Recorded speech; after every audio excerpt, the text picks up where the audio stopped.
Okay,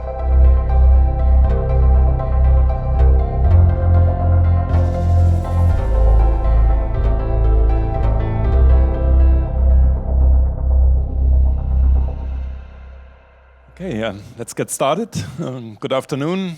Coming to another tech talk of the Quantum AI speaker series.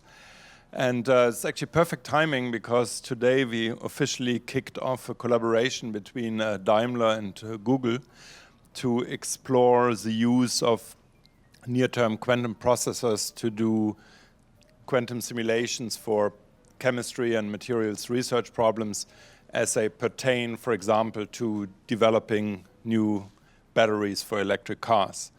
And we have here as a guest today, Andreas Hintennach, who is the specialist at Daimler looking over the area of electrochemistry. Actually, Andreas is a MD, a medical doctor and a chemist, a polymath.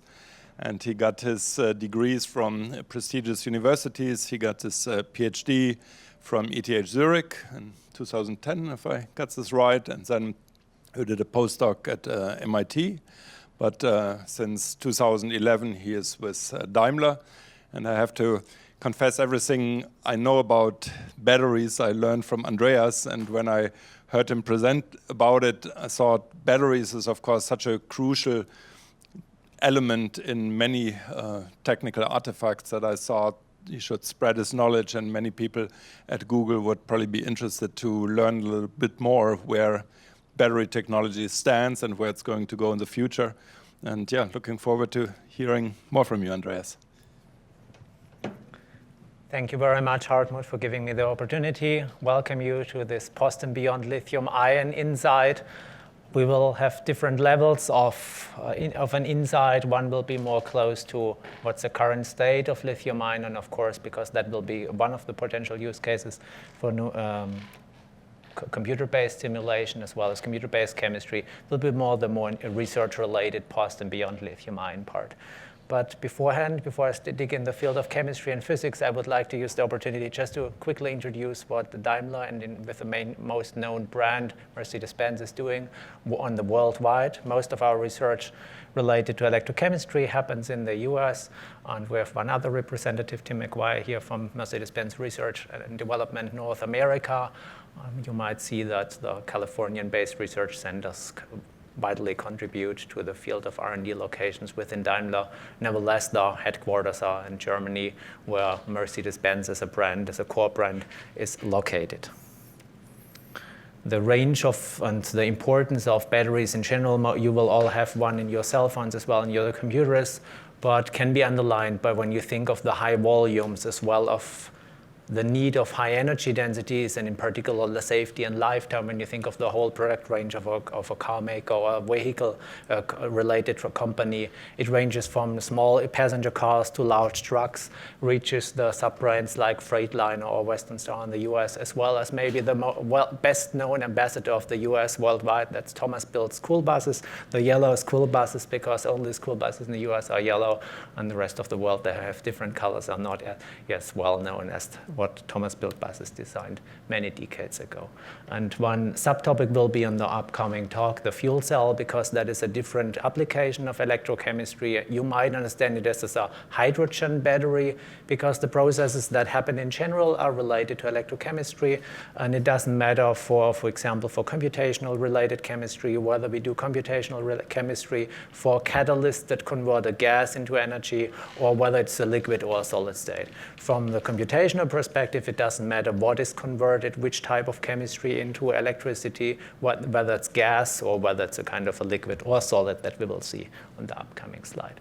Just to give you a structure of this talk, as is promised to you, it will have different levels. There will be a core level of chemistry, because that's the main focus of my fundamental research-oriented team I have in Germany, as well as in the collaborations in the US. We'll have a look on the latest developments of solid-state batteries. It's a hot topic, I know. Nevertheless, it's a little bit far down the road.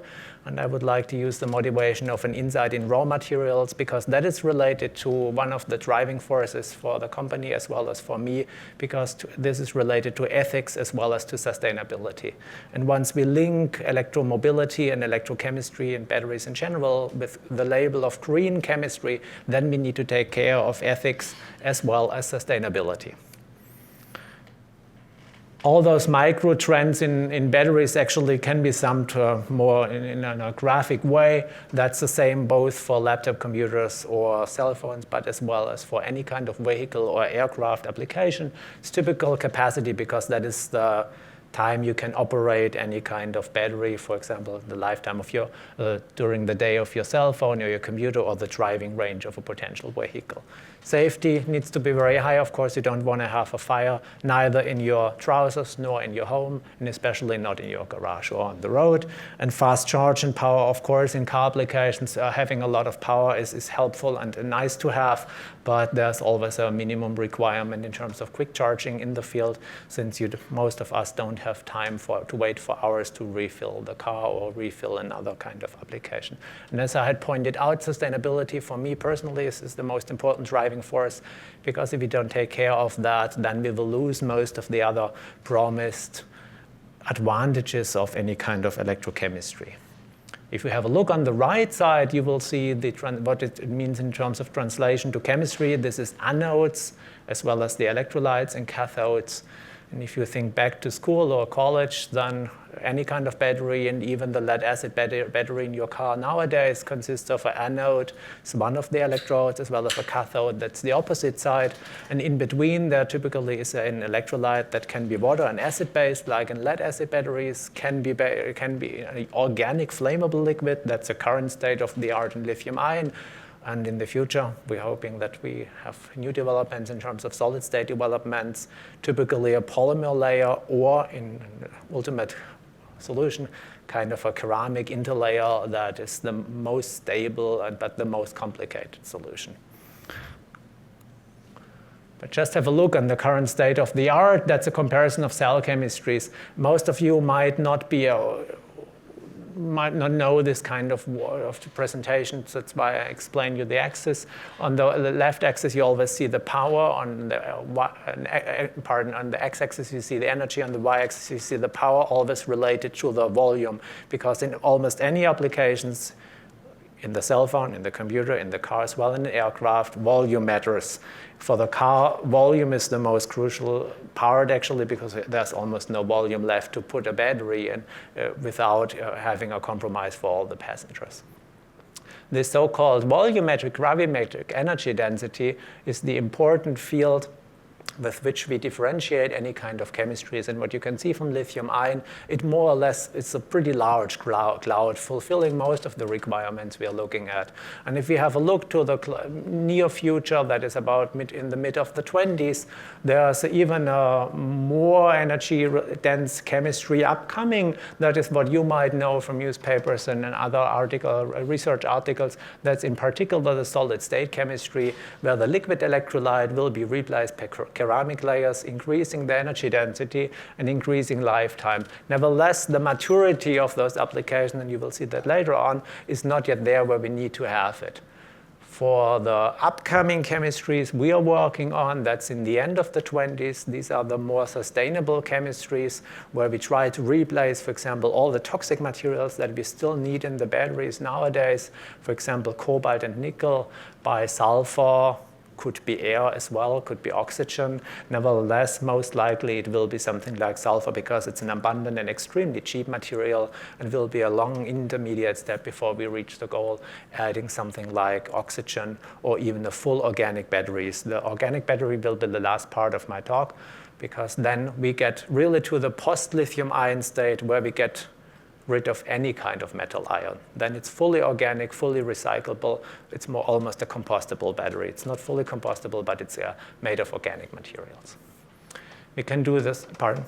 Where would gasoline be in Yeah, that's a good question, because gasoline and fuel cell have one difference to the battery. In the battery, you have the tank or the reservoir as well as the converter combined in the same box. Once you have a lot of energy, you typically get the power more or less because it's just there.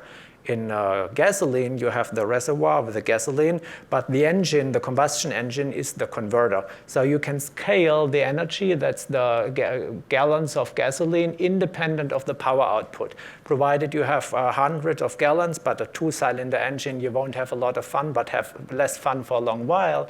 If you use a 8-cylinder turbo engine, maybe you have more fun, but just for a short time, because it converts the gasoline within a short time to much more power. That's the beauty, actually, of the concepts where you can scale reservoir and converter, like in the combustion engine or the fuel cell, independent, and scale it to the need of the application.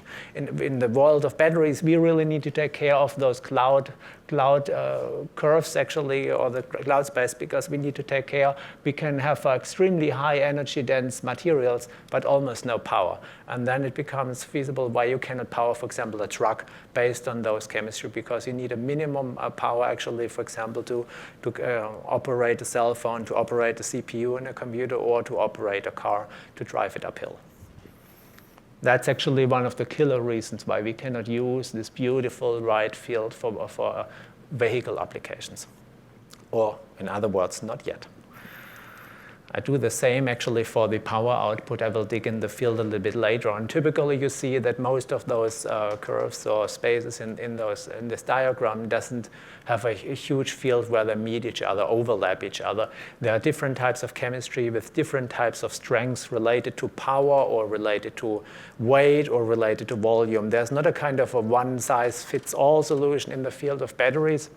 For example, the current state of the lithium-ion has a reasonable range in terms of power and energy compared to weight, but it's too heavy, for example, to operate an aircraft. It's too heavy to operate a truck because it will consume about 1/5 of the payload.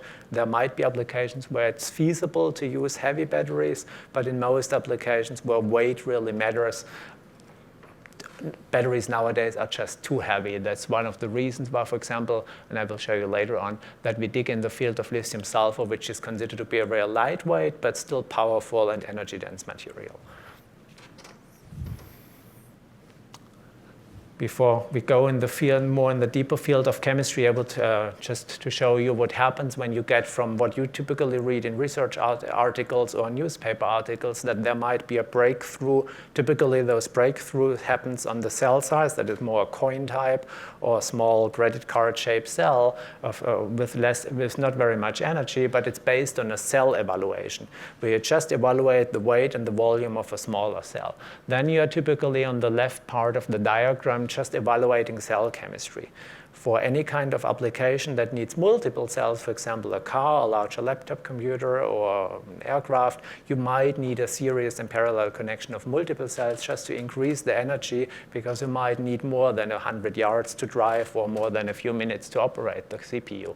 This is why modules and packs are built from cells where series and parallel connections are attached to each other. Because cables, sensors, and cooling plates do not contribute to energy storage, this is considered to be a passive material. It's essential in the battery pack, but some volume is left, some weight is added that does not store energy. This is just that volume, but it's essential. So from the more chemical or fundamental part, we lose about half of the energy density getting from the cell to the pack, doing all the countermeasures for cooling, safety, and putting some sensors inside, installing heavyweight cables, and working within this field will generate another type of worth, but has some feedback on the chemistry too. For example, if a chemistry is intrinsically safe, if there's no flammable liquid anymore, any countermeasures against fires, against gas formation, can be reduced or can be even discarded. So saving volume and weight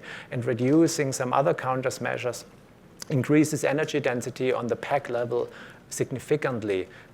We have two large screws we can turn. One is the chemistry in general, making it as energy dense as possible. The other one is reducing dead volume and dead weight on the pack level, increasing energy density, which corresponds to avoiding loss of energy density just by negative or passive material countermeasures. That's something you need to have in mind when you read research articles where people only talk about small single cells, but making cells of battery packs of multiple cells typically leads to a loss of energy density corresponding to the intrinsic factors of the materials, for example, safety, efficiency, which for the engineers is a generation of heat that needs to be somehow met by the air conditioning system, as well as loss of energy because of a low efficiency.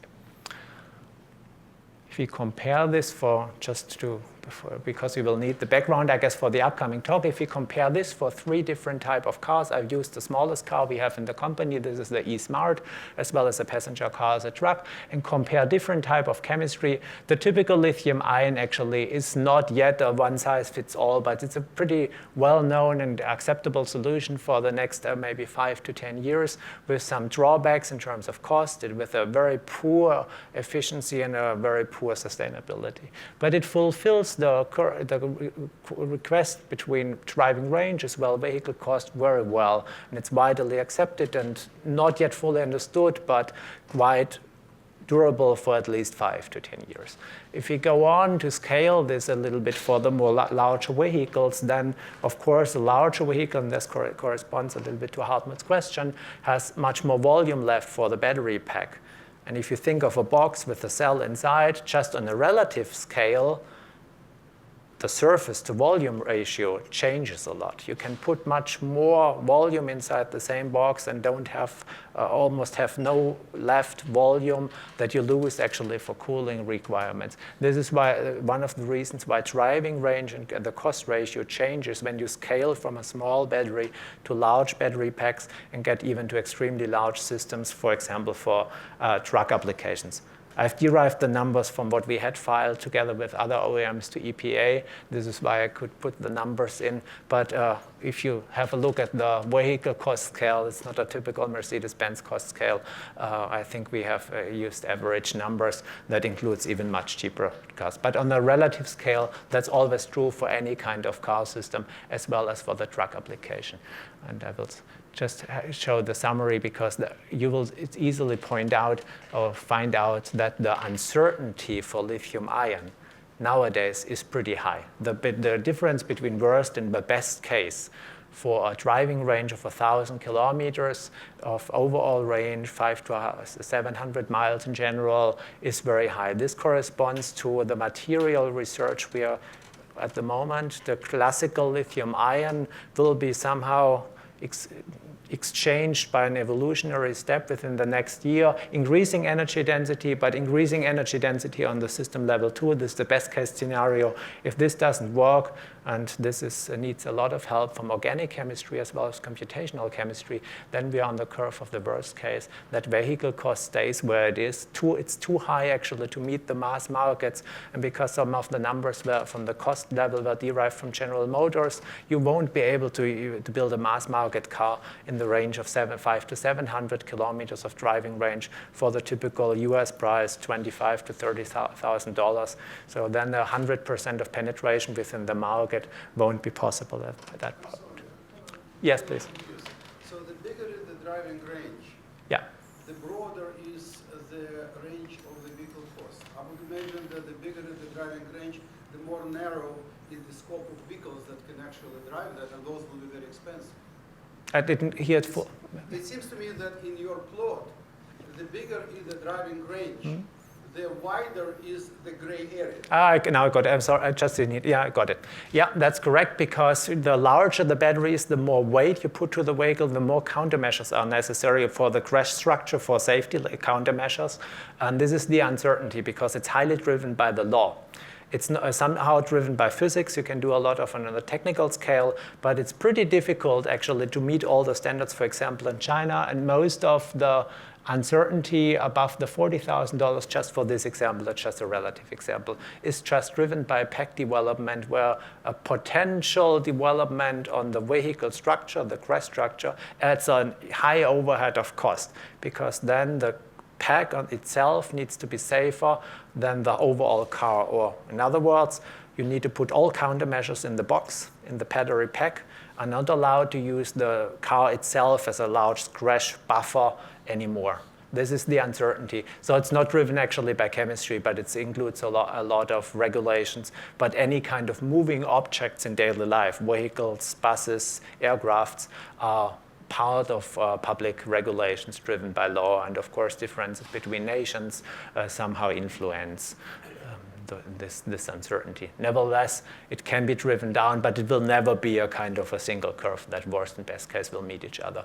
I understand the question, and it's a very good question. Nevertheless, I don't have a full answer, because we can influence chemistry and physics. We can just somehow influence legislation. At least that is not my part from fundamental research. To have a look on the raw material success, I don't want to lose too much time on this part actually, but just to give you a slight overview, because most of us are not engineers in terms of mining. Raw materials are usually placed in regions in the world where it's either very hot or very cold or pretty deep under the earth.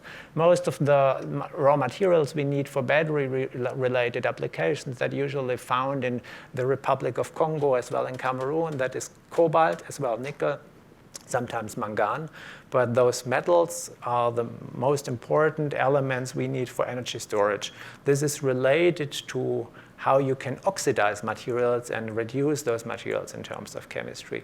And we need some of those materials just to act in like nickel and cobalt, where the cobalt has somehow the function to act like has a diplomatic function. In electrochemistry, we called it to be a redox mediator, because it's needed to enforce the nickel to be able to store energy. Those materials are typically metal oxides or metal sulfides. In most cells you are using in your cell phones or in your laptop computers, it's an oxide material of the cobalt. It's lithium cobalt oxide. It's a very energy dense material, but fully made of cobalt.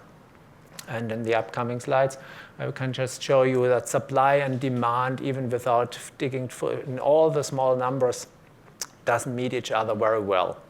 There are some applications, for example, cell phones, where there are no alternatives or not very many alternatives, but there are upcoming markets too. For example, the car as well as the truck fields. Supply and demand, the blue curves typically show different models for the demand. This is a collaboration with the US Department of Energy, just putting together all the supply and demand numbers in the world driven by different applications.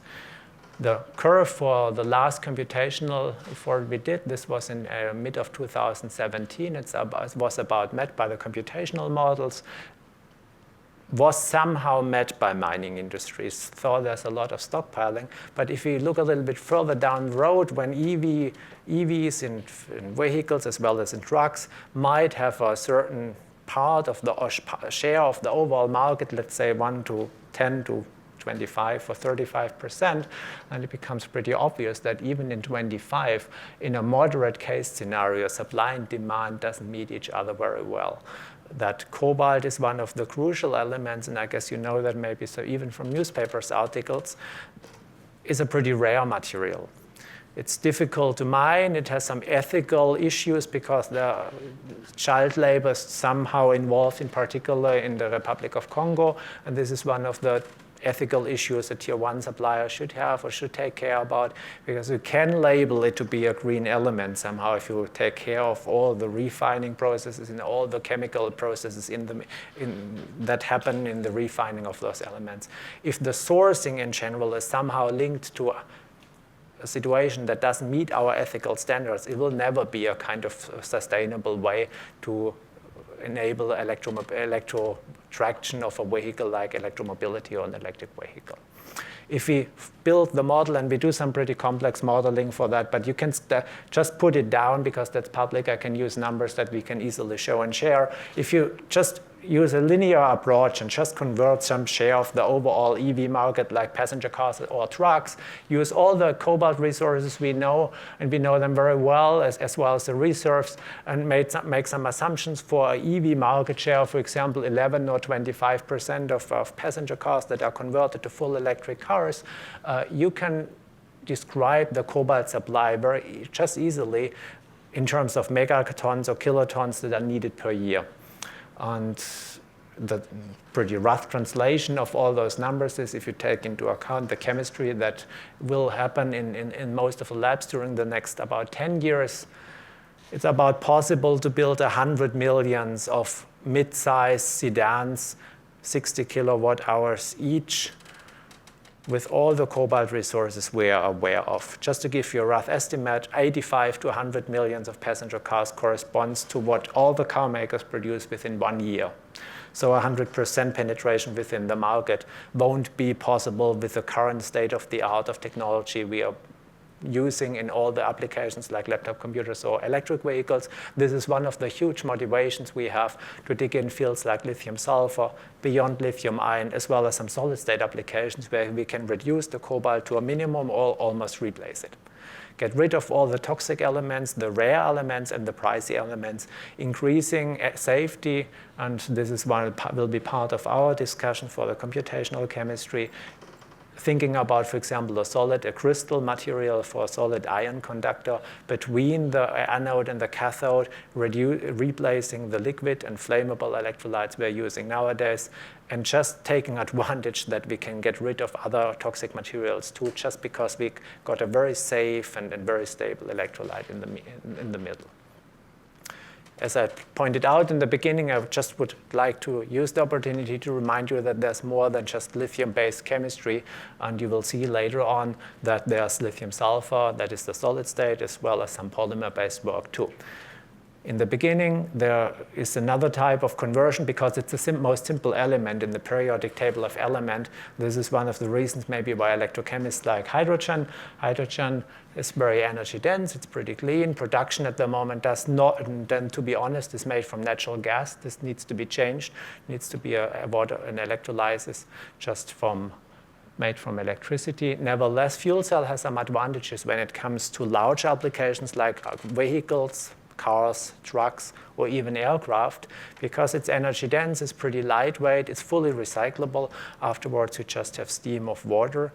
Nevertheless, the fuel cell has still some disadvantages. It cannot handle high requests or high demand of power changes. So pushing an accelerator in a car usually changes the dynamic of the overall car within a few seconds. This can't be met with catalysts today, because when the hydrogen flashes the electrodes, there's a catalyst sitting on top of the carbon layer that needs to convert the hydrogen, burn it with the oxygen, convert it to electricity. This is one of the motivators why we do a lot of work for the catalyst. It's similar to the catalytic converter you have in your car to convert toxic gases from your combustion engine before it leaves the car. Nevertheless, a lot of research can be done on the solid state, typically oxide materials or metal alloys for those catalytic converters to reduce the pricey elements like platinum or rhodium, making them more sustainable and in particular more durable. On the other hand, we would love to increase the energy density or the efficiency to reduce the loss of heat. From the electrochemistry side point of view, doing research, fundamental research for batteries and fuel cell, actually there's not very much difference in between because it's always a kind of catalytic conversion reaction. So for our computational work, and this might be part of our ongoing work, it doesn't matter actually for which part of the fuel cell or the battery we have a look at. Typically, it will be a solid state approach for batteries. Nevertheless, please keep in mind that there is some catalytic work for fuel cells too. And even in the fuel cell, just give me a second to finish my sentence. Even in the fuel cell, there's a way to replace metal atoms by fully organic catalysts, so-called organic fuel cell. But this is a little bit far down the road. So. In this hybrid option, how much does that reduce the kilowatt hours required from the battery, from 90 or 60 in half? Or? You mean when you add a fuel cell, kind of a range extender? This corresponds to the application. Typically, the kilowatt of the power output of the fuel cell somehow corresponds to the number of the battery in terms of kilowatt hour. That is related because of a so-called 1C charge. A full charge of the battery within 1 hour is a reasonable number. And converting at regular nominal power output of the fuel cell, charging the battery within 1 hour typically is a good balance. But of course, you can play around with the numbers. Nevertheless, increasing the battery size and reducing the fuel cell size enabled the engineers and chemists to reduce the let's say, pricey catalyst of the fuel cell by roughly 90%, because the battery in general is more at kind of a transaxle or where the dynamic happens, and that's usually because they don't drive on a very constant level. The battery helps the fuel cell to do what the fuel cell ideally can do, just run in a very stable and constant conditions. Isn't hydrogen fairly explosive? I mean, isn't that a problem if you have a lot of gaseous hydrogen in your car? That's a very good question. Hydrogen in itself is not explosive. It needs the oxygen to react. It corresponds to the, I will come to that point. It corresponds to your liquid gasoline in your car. You need oxygen to enable it to react. In the reservoir itself, in the gas bombs, there is no oxygen, so it cannot react. You must have a leak, then hydrogen might get to the environment. Because the hydrogen is very lightweight, you do not run into issues like with propane gas. In California, you don't have basements, but in all the states where you might have propane furnaces, and you might collect the propane in the basement just under your house, so it won't get outside of the house just because it has less weight than the air. This is one of the reasons why explosions with propane, for example, can happen. Provided you have hydrogen in your garage and it somehow might be leaking, then it would leave the garage much earlier than you can get to a concentration that it gets to an explosive level. This is one of the reasons why, even in a not very well, in a case of any potential failure of a valve or whatever it might be, the certainty to get to a level of concentration that an explosion might happen is very uncertain. If you think of a battery, in a battery housing, you have every element that is like a typical explosive that is there to enable it to react. In case of a short in a cell, or in the battery housing in general, you do not need any external element like oxygen to enable it to react. Like with an explosive, just a trigger like a short in a battery will cause it to form a fire or an explosion. So even as a battery researcher, in terms of getting back to the chemistry, the battery itself is less safe than the fuel cell concept in general. Nevertheless, in terms of what happens here, there are billions of cells in your pockets, as well as on your office desk. There's almost no failures reported. We are in the level of ppb of failures. That's actually a remarkable success of large-scale engineering as well as large-scale quality control. I share your opinion or the idea that a gas highly compressed includes some intrinsic risk, and the answer from the theory is, of course, it's risky, but it's much more risky to carry around something that can react without having an external trigger. So we do our very best to make it as safe as possible. That's more the scientific, maybe the scientific answer. There are sensor concepts as well as other intrinsic concepts to make it increase safety a lot. For the battery, it's a solid state concept to reduce flammable liquids. For hydrogen, was one of the core parts to the development of carbon fiber-based tanks, reducing liquid-based hydrogen in vehicles.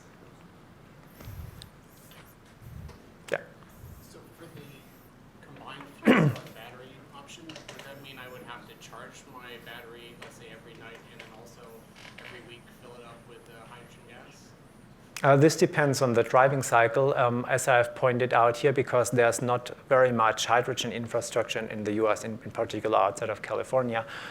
This would be a reasonable way to use hydrogen as a range extender when it comes to driving at long distances. And once there's more infrastructure, either for quick charging of electricity or quick charging of hydrogen, use just what is available, because then it's more flexible with regard to how to use the infrastructure. Would it make sense at all to use some of the hydrogen to charge the battery? This depends on the country. If you provided you live in Sweden or Norway, maybe where there's a lot of hydropower, or in the US close to Canada, where Hydro-Quebec produces a lot of excess of electricity, then hydrogen, of course, is often a cheap storage as well as transportation solution to avoid to invest in the electric infrastructure, but transport gases, because for transportation of liquefied gases, there is already a well-existing infrastructure. Then it might be worth to think about it, for example, for trucks and buses. For passenger cars, because of the overall efficiency, I doubt whether you can beat the regular cord and the plug, just provided you charge with 3 kilowatt a night and stay at home for 8 hours. This corresponds to 24 kilowatt hours, enabling to drive you roughly 80 miles. That may be what a typical commuter won't exceed a day, provided you don't live in a very chilly state where you need a lot of heating. But let's see it from the positive angle. It enables a lot of flexibility to use what is available to take advantage of quick charging in terms of charging a gas, instead of just relying on one of the other options. Unfortunately, the beauty of 100% of flexibility we are used to from driving 1,000 miles and without having a need to refill diesel-powered cars seems to be overcome, or to end somewhere in the closer future. Just to end this part of the more techno-economic modeling, this is a kind of concept to show you a little bit what you, with regard to what you have been asking, comparing a passenger car as well as a truck. It's a little hard to read, but you will see a comparison between the years of 2017, this is the solid lines, as well as 2014, this is the interrupted lines, as well for a lithium-ion battery electric vehicle, as a fuel cell vehicle, this is the blue lines, as well as, this yellow, well, kind of a reddish lines, as well as the blue lines, this is a so-called plug-in hybrid concept, where a small fuel cell acts more as a range extender and enables longer driving distances. Short answer, there is not one size fits all again. This depends on the overall driving range. It won't be reasonable to build a small city car with a fuel cell because there's not too much volume left in the car. Thought might be a very convenient option. On the other hand, building a long-range truck is doable with a battery, but will be heavy and will be pretty costly. Their fuel cell can use all the advantages that hydrogen provides just by nature, giving all the high energy density of this gas. But let's dig a little bit more deeper into the chemistry, because that's actually where the strengths of my teams are, in the fundamental chemistry. And as I promised, one of the approaches is replacing cobalt and nickel with sulfur, taking advantage of an abundant and very cheap material that usually is available in nature in a very pristine way, from the desulfurization of gas, natural gas, as well as of crude oil when it's refined to gasoline, as well as diesel. We thought about one of the core concepts using a solid state approach when starting this type of research, replacing flammable liquids, the electrolyte, at least with a polymer that is less flammable. Of course, if you think of a plastic foil, this is somehow flammable at elevated temperatures, but not at room temperature. The ultimate goal would be to convert it to a full ceramic setup. We are not yet there. I will point out that later. But most of the research in lithium sulfur is linked to solid state concepts, where all the electrochemistry happens in a solid concept that's very different from all you might know from daily life, as well as what nature enables us to do. The largest battery you know is actually your body. At the end of your nerves, where electricity is converted to chemistry, and from chemistry again back to electrochemistry, to electricity, what happens in your nerve system. This is a kind of a natural battery. But voltages are low, energy densities are low. It's more used as a kind of digital function to transmit signals, where everything that we need in cars, in aircrafts, and other applications is always linked to much more important differences in electrochemistry in terms of voltage than in terms of electrochemical or electronegative difference. Just to give you an idea of how sulfur in the world looks like, that typically happens in harbors where crude oil is somehow processed, typically in the harbor of Toronto or in France. Maybe you can have a close look to people and some larger cars and just get an estimate how those large mountains made of just powder of sulfur look alike. It's just abundant, it's there, it's not used for most of the processes because the world doesn't have a high demand on sulfuric acid. So most of the sulfur is just stored in the landscape. It doesn't pollute the world too much because it's not soluble in water at that part. It just stands around. It was one of the driving forces about 10 years ago when I thought about lithium sulfur or metal sulfur research and started in the sodium sulfur and just taking advantage of what's available in nature and what is very close to the opposite of hydrogen, that was oxygen, as a very energy-dense material. And if you think of the periodic table of elements, one row is below the oxygen, there's sulfur sitting, offering a similar electronegativity towards the lithium, and sulfur is a pretty lightweight material. So we could take advantage of all the lightweight material from nature, lithium as a lightweight material, a metal, as well as a very pretty lightweight sulfur, without having to do too much research for oxygen-related chemistry. And if you think back to lithium chemistry, when people were thinking about lithium or air batteries, the truth was that most of those batteries were lithium-oxygen batteries because the batteries didn't have the ability you have. Your body is able to absorb oxygen and just doesn't take advantage of the nitrogen that is in the air too, whereas for all the batteries, we need to filter the oxygen apart from the rest of the air, and this was one of the crucial factors why lithium air didn't work in the beginning, because lithium air in real life was more lithium oxygen, and because the batteries do not have a full chemical plant equipped with gas cleaning devices, the concept didn't work. But let's get back to the lithium sulfur work. When you think about a very sustainable concept, you need to think about how to fix lithium sulfur, how to process it in a more sustainable way without using too many chemical steps in between, like sulfuric acid that is considered to be toxic, to be dangerous. We got back to fibers because in nature, sulfur, in some of edibles you might taste it, like asparagus, but nature widely uses sulfur to bind polymers together. Hair typically uses some amino acids to strengthen. If you do a permanent, of course, you bind sulfur chains between the hair somehow to give it a shape. If natural rubber for tires is converted in a vulcanization reaction, we take advantage of sulfur to cross-link natural rubber to make those more black-looking, pretty heavy-duty and durable tires. Any polymer consists, and it's the same for nature as well as for chemistry, of a backbone structure at which sulfur typically is bonded. Sulfur can cross-link those chains to give it a more 3D structure and make it pretty durable, for example, the tires for the car. But we can also take advantage of the bonds of sulfur, that they have a high tendency to stick to a polymer, to a natural backbone of any kind of polymer. So the backbone of the polymer becomes a kind of a host that attaches the sulfur to each other. There are a lot of concepts in research papers using carbon structure, attaching somehow in an adhesion reaction sulfur to the surface. But there's no chemical bond that fixes the sulfur atoms to the backbone of the polymer, let's say, for example, here to the carbon atoms. This is why we thought about a concept, how to fix the sulfur to those polymers.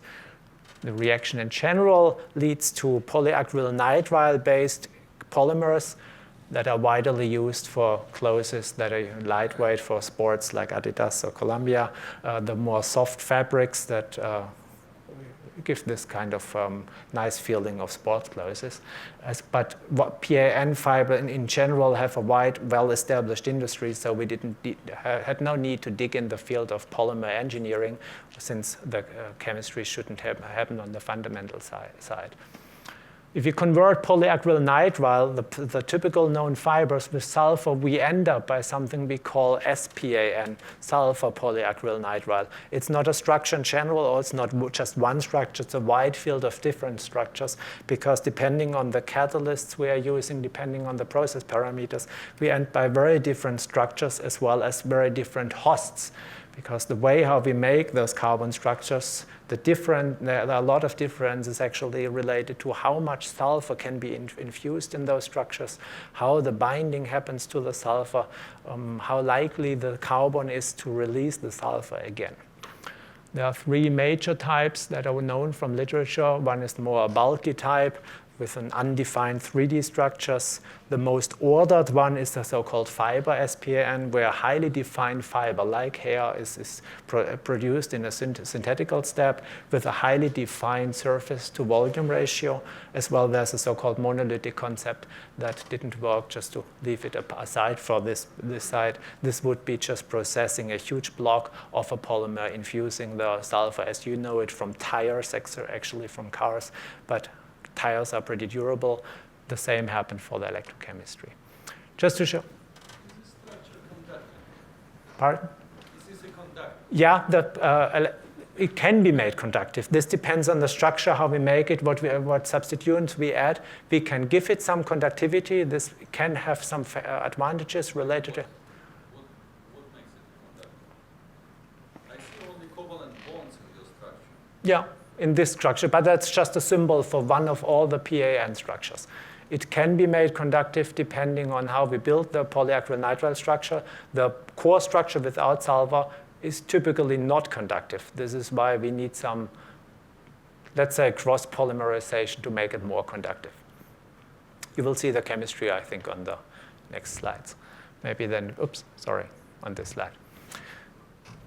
The polymerization, the cross-polymerization takes advantage of some of the core elements that are known actually from polyacrylonitrile chemistry. I cannot disclose all the additives we are using. This is somehow related to the electrochemistry as well as to the conductivity. The conductivity can be easily measured from those fibers. Most of the additives actually have an influence on how much sulfur can be attached to the backbone, because that is crucial. Provided there's a huge overhead of a kind of polymer structure with almost no sulfur attached to each other, the energy density will most likely be very low, because the reaction happens between lithium as well as with the sulfur, and typically the backbone or the polymer should remain a very stable structure. Nevertheless, we can use, for example, nickel as well as some other forms to take advantage of some catalytic or pseudo-catalytic reactions to steer the reaction or control the reaction and the repetitive units of the polymer.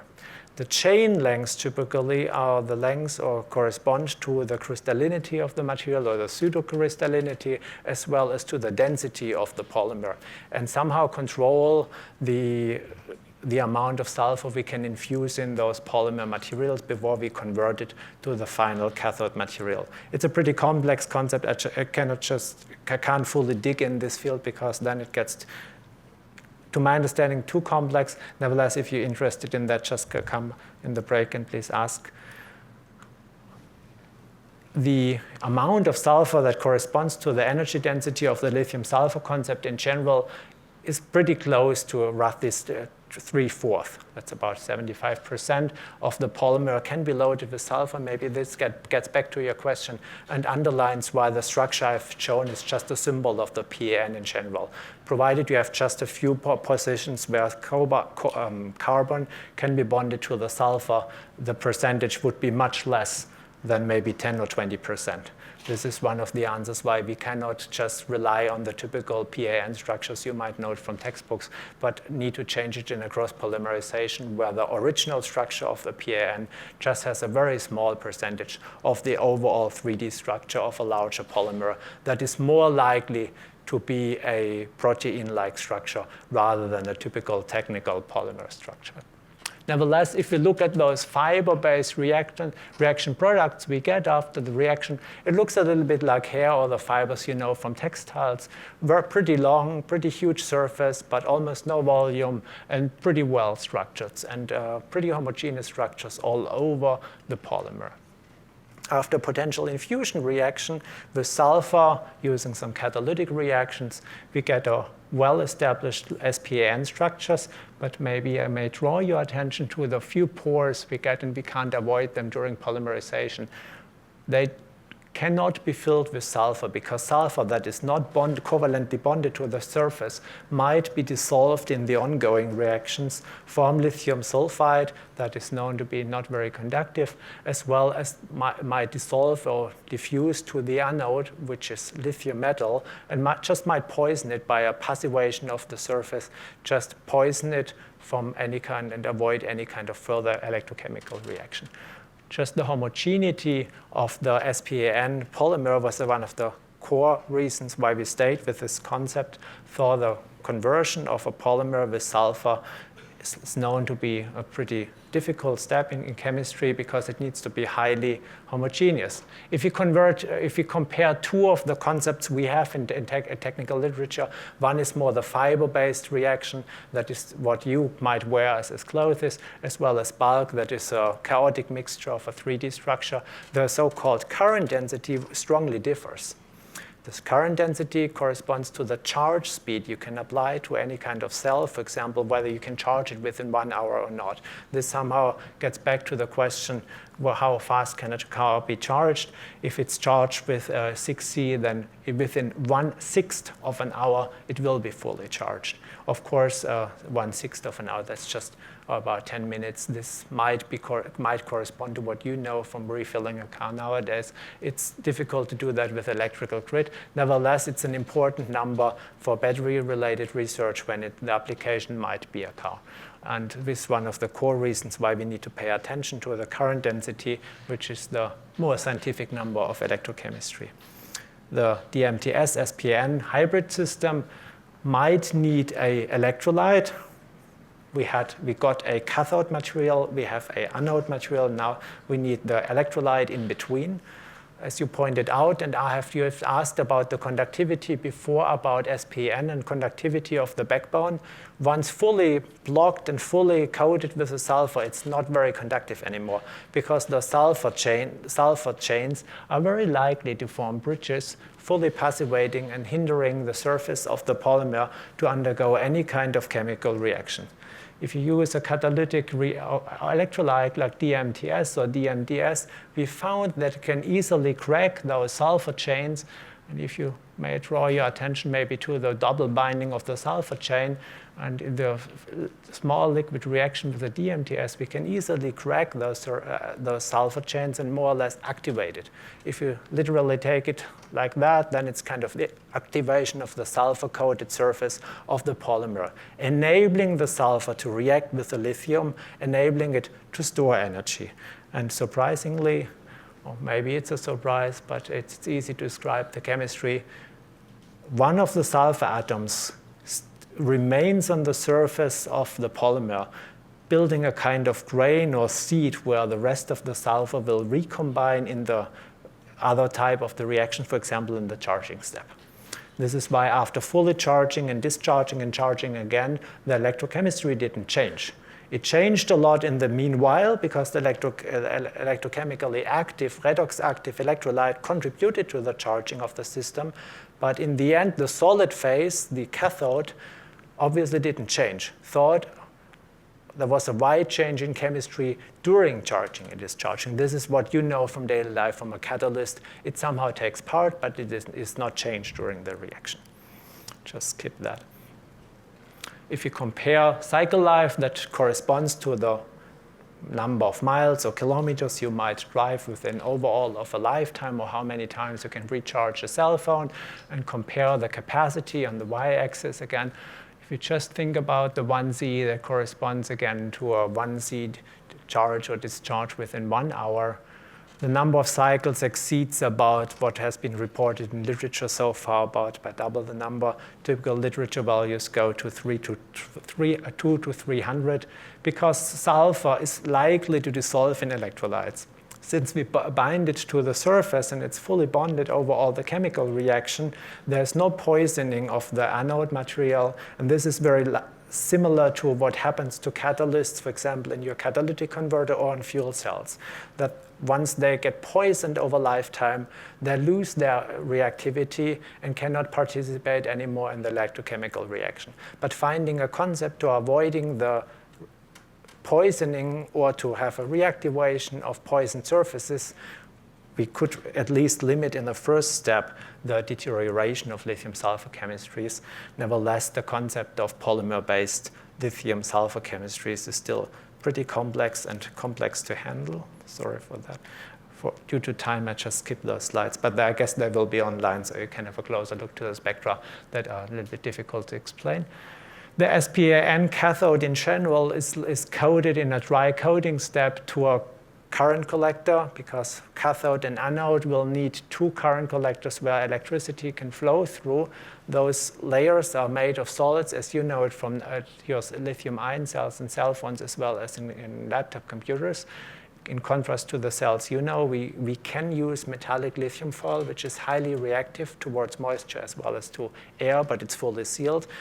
And because we can avoid any kind of liquid electrolyte that might be flammable, we can take advantage of highly energy-dense lithium metal foil that cannot be used so far in any kind of lithium-ion cells.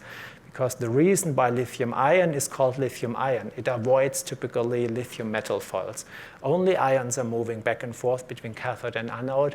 And after the disaster in the beginning of the 90s with Sony cells that exploded because they hold some lithium-ion metal anodes, the solid-state concepts, for example, lithium metal polymers or the lithium-sulfur polymer systems, as well as future ceramic solid-state concepts, can take advantage of lithium metal foil because they avoid any kind of flammable and highly reactive organic liquids in the cell, avoiding a short, enabling the use of high energy dense materials. So the advantage of lithium sulfur actually doesn't really come from the sulfur. It's a huge benefit to take advantage of sulfur as an abundant material, but most of the advantage of high energy density comes forward from a lightweight and very energy dense anode. And this is a lithium metal in a purest and very pristine way. Just to give you an idea how lithium, yes, please. I thought if it's lithium, sorry. Lithium metal itself, isn't it still very reactive with oxygen or anything else? So it's fully reactive and with both water, oxygen, and even nitrogen. This is one of the reasons why cells have a durable and pretty well-sealed housing. Can be a pouch film that includes, for example, an aluminum layer to block even diffusion of oxygen. Can be a hard case housing like aluminum or stainless steel, but it needs a durable and hermetically sealed housing to avoid penetration of oxygen, nitrogen, moisture. So lithium sulfate batteries would have still the same issues, potentially even more because we're using pure lithium, right? Is that correct? This was correct, provided they have a liquid electrolyte, because then you have mobility of lithium and lithium sulfide to places where reactions can happen.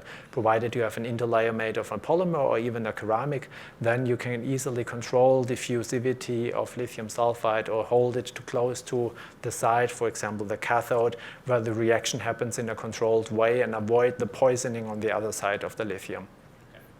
Your question is fully correct, but the answer is yes if you have a liquid electrolyte, and no if it's a polymer system or a ceramic system. Solid state, in this case, is a kind of an enabler of a safe use of lithium metal. And moreover, this was not part of your question, but if you look at the surface actually of a used lithium anode, you will dissolve lithium. Lithium ions will more or less travel to the other side and come back again. They do not recombine in a kind of flat reaction as you know it from, for example, plating of copper or plating of chromium or plating of metals on silverware. It will somehow form a pretty chaotic surface. There's a weakening of those surfaces over lifetime. Nevertheless, the solid-state electrolytes, for example, we are working on, equalize the current density distribution, leading to a pretty flat recombination after several hundreds of cycles of lithium on top of lithium. Actually, lithium is one of the metals that doesn't like itself very much. Copper likes to plate on itself. Lithium hates itself. It's likely to plate everywhere, but not on itself. Nevertheless, you will find that there's a weakening of the lithium anode over lifetime, increasing, for example, the surface, and surface always is related to reactivity, and of course to lack of diffusion properties and diffusion kinetics. Nevertheless, for the time frame we are looking at, lifetime of 15 to 20 years, this is a controlled process where we know the kinetic factors for. Nevertheless, even with this kind of coin-made cells, I've shown you before on the sizes for reasonable reasons about the diameter of a compact disc or a DVD disc, because it's typically spin-coated. The current density distribution, as well as the way how lithium passes through from the cathode to the anode, is monitored by neutron depth profiling. And this is one of the ways how to monitor lithium concentration within a operating cell of a lithium sulfur cell or lithium-ion cell. And without digging even in the details, you can easily see that it's far away from being a homogeneous reaction so far. So there's much more work needed, in particular for the polymer, because at the moment we have a high concentration where we expect it actually more or less in the center of those disks of electrodes, but still the edges, as like in biology, are the less stable parts where inhomogeneities happens. And if you think of nature, all integrals in nature get to a more radial shape. There are no 90-degree angles. There are typically no specific inhomogeneous part, because that leads to an inefficiency of energy conversion. This is the same actually for any kind of shape of electrode in electrochemistry where you have edges. And this is, for us, a motivation to take more care of the electrolyte to lead it to a single ion conductor, which can equalize this kind of flow of ions from anode to cathode.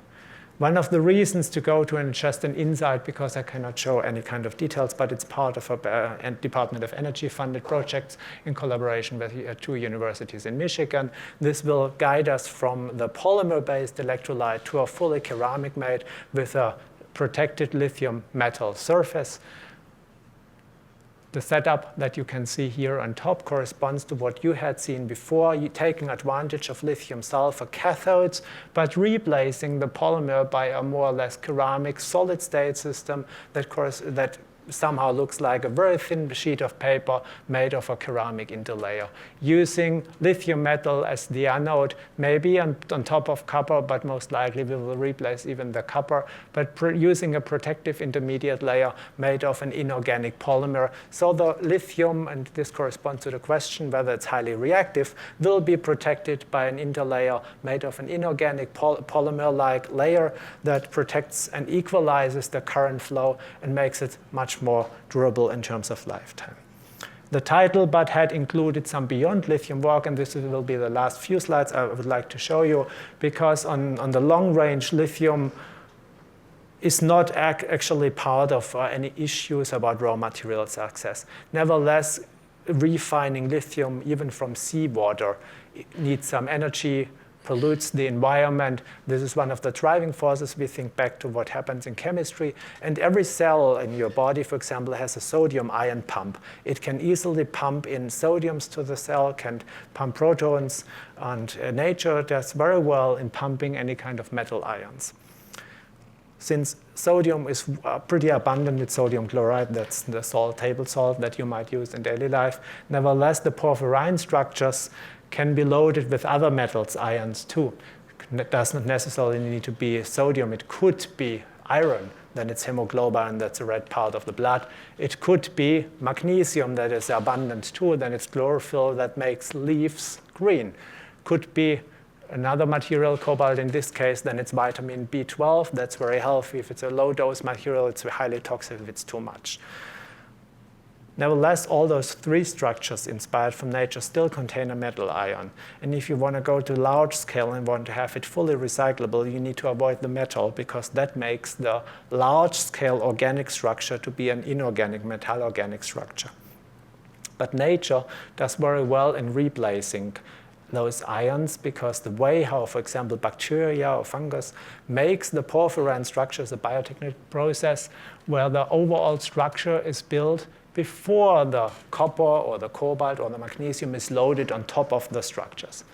So we can replace, at least, and it's just a symbolic reaction because it's not yet published, but we can replace the metal structure building a full organic salt. It's a bilayer salt where one part of the reaction is made of chlorophyll, the other is made of molecules you might know from sleeping aids as well as from maybe pain relievers in some way. But maybe the electrochemistry should keep you awake. And a few last slides is just the results. It's not yet there where it needs to be. And if you think of leaves in nature, they tend to bleach out in fall. If you think of colors and dyes like ink, they tend to bleach out with light because the structure without a metal center atom becomes pretty unstable. Influences from nature, like heat, like radiation, typically tend to decompose those salt-like structures, those organic salts, leading them to a cross-linking, making an organic polymer, or what happens in nature, just the decomposition of those structures. So we can get to very high number of cycles, could be corresponding to 500,000 kilometers in a car, but you need to drive them within 1 year. This is one of the reasons why at the moment the organic chemistry works very well if done within a very short time. Time matters actually. Organic batteries are pretty far down the road at the moment. This is maybe something we need to might think about in 2030. It's an excellent field of research because can be done with almost no energy input, inspired from nature. That is something we do with the TechTalk in Israel, where we use highly concentrated seawater that comes from a desalinification process for making water that can be used for humans. Have a genetically modified cell that has no sodium-ion pumps anymore, but lithium-ion pumps, increasing the concentration of lithium ions within a cell. And after just burning down the cells, the biological waste, it's a classic chemical process that you might know from other industries, then it's just processing lithium salts.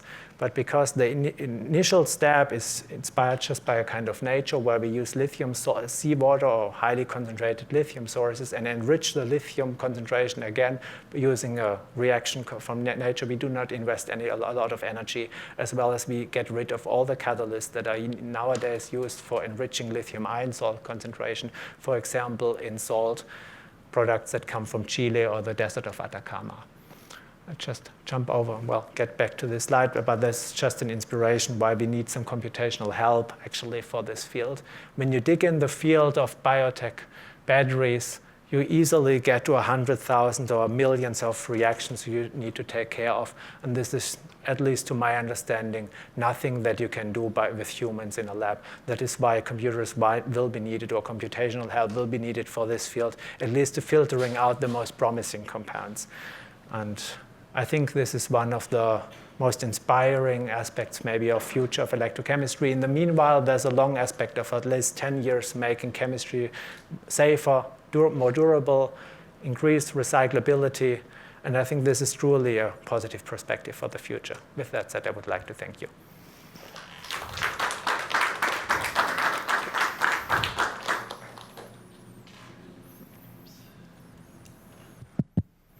I think we are 10 minutes past the hour, but maybe 1 or 2 questions on people's mind, we would have time for that.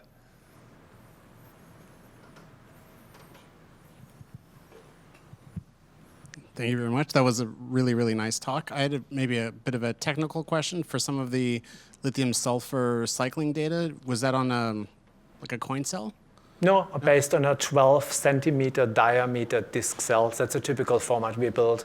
We started with small coin-type cells and increased, kept the shape, so make a pretty large coin type, but it's 12 centimeter in diameter. Okay. And there are pouch cells of rectangular shape. The data I've shown here, just to make a comparison a little bit easier, is made of a disk shape. But the disk, as pointed out before, is related to how we coat those surfaces. This is a kind of spin coating process. And then, of course, a kind of cylindrical disk has advantages once you do not dig in the field of coating.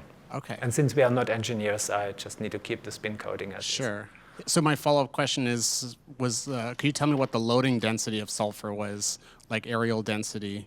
Because the curves you're showing are very nice, but I know the big challenge in the literature is getting to above like the 8 milligrams per centimeter square and higher or something like that. It's higher. It needs to be in the 2-digit region. Otherwise, you cannot get. It's roughly close to 12. Okay. But nevertheless, if you think about the y-axis again, I can skip back while I'm trying to explain you that. The redox active electrolyte somehow contributes, because when we get back to this one slide, since the DMTS as an electrolyte contributes to the electrochemical storage, if you have a look, it's always the battery. If you have a look to the right structure where the lithium sulfide is formed as a derivative of the sulfur coating of the SPN, it's hard to distinguish which part of the cathode is not in a liquid phase and which is still solid. I see. After full discharge and recharge, it's still SPAN, and everything stays within a solid phase of the cathode. In an intermediate step of half discharge or half charge, there's some energy stored in the salt of the electrolyte, and therefore in a kind of extremely thin but a kind of liquid interface. This is why it's very difficult to differentiate what's the end of this kind of semi-cell, or where does the volume really end? And I guess along the same lines, what is your ratio of electrolyte to active sulfur? It's a highly sensitive number well, in terms of electrochemistry, not in terms of that it can't be disclosed. This depends on the sulfur loading, but the sulfur loading needs to correspond about 1 by 1 with the electrolyte. Okay. Since we use a PAN-PO electrolyte, then we can reduce the liquid phase to a few drops per cell, so there's almost no liquid involved, and the liquid easily converts to a kind of Celler structure. Then the ratio is 1 to 0 because there's no liquid anymore. Nevertheless, the electroactive part of the electrolyte needs to be 1 by 1 with the sulfur. And what you might know from literature, there's usually an excess of liquid electrolyte. Yes. This doesn't help anything in lithium sulfur. Usually it's better to keep it as dry as possible because there's a chemical equilibrium that you can easily just control by providing an excess of something. And provided you provide an excess of a liquid, it will get driven to an electrolyte consumption. It will be dried out over lifetime, but that's exactly the wrong reaction you want to have. I see. And okay, great answer. And then one, I think was slide 9, or when you're showing the future of going from cell module. So I noticed the 2025, right? Roughly 2025. All right. So in going from cell to module, there's like more associated with the yellow, right? Compared to 2019, my simple understanding is because you'll be working with some more difficult chemistries, you'll try to engineer more at the module size to get over that. Is that the reason why there's more of a hit there?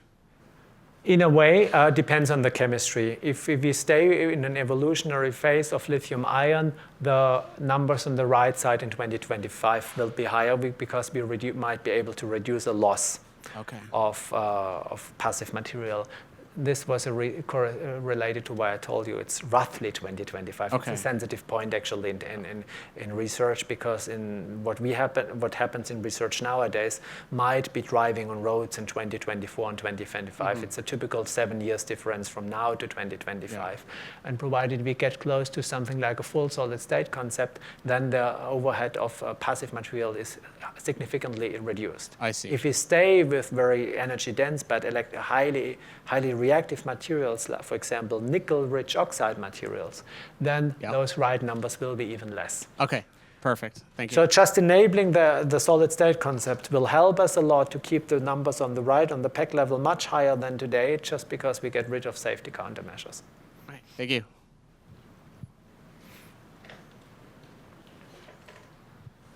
Okay, shall we close it out, or one more burning question? Okay, then Andreas, thank you so much for the informative talk, and thank you guys for coming.